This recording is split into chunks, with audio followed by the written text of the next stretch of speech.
Welcome everyone to another story unearthed from the grave. There are many urban legends about apparitions on the road, and today I will tell you a very peculiar one. We will talk about Phil. Phil was 28 years old back then. He had just started his new job as a manager at a well-known pharmacy, and everything was going great for him. Phil lived somewhat secluded in the mountains, so it took him about 20 minutes to get to work. In Phil's town, there were many legends, including the one about the woman of the cross.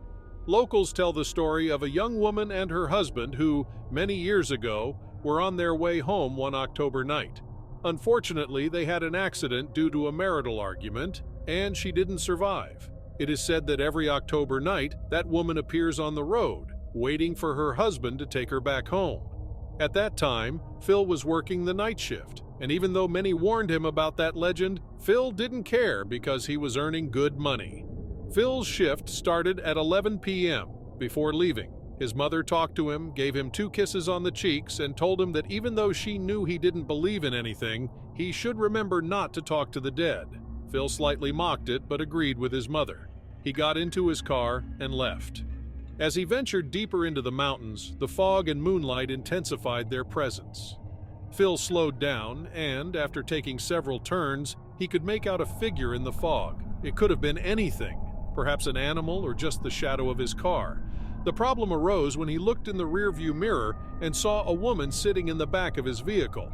The woman, somewhat lost, looked around as if she were confused, until she made eye contact with him.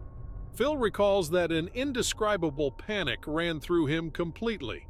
He started sweating, couldn't think straight, and was trembling. The woman began speaking non-stop, asking why he had abandoned her there, that she was cold, that the shadows followed her every day and didn't let her rest, that it was all his fault. The first thing that came to Phil's mind were his mother's words, "Don't talk to the dead." As he remained silent, she became more agitated, increasingly hostile and violent.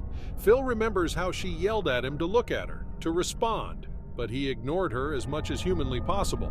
From the corner of his eye, he could see blood starting to come out of the woman's mouth with every scream of rage until they reached the cross.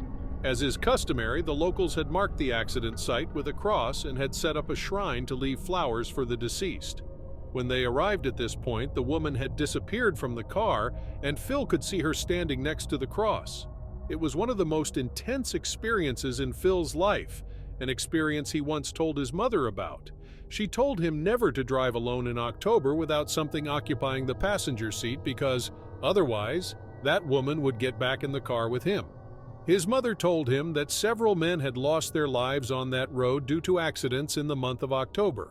If you liked this story, please share it. And if you have something to share, leave it in the comments.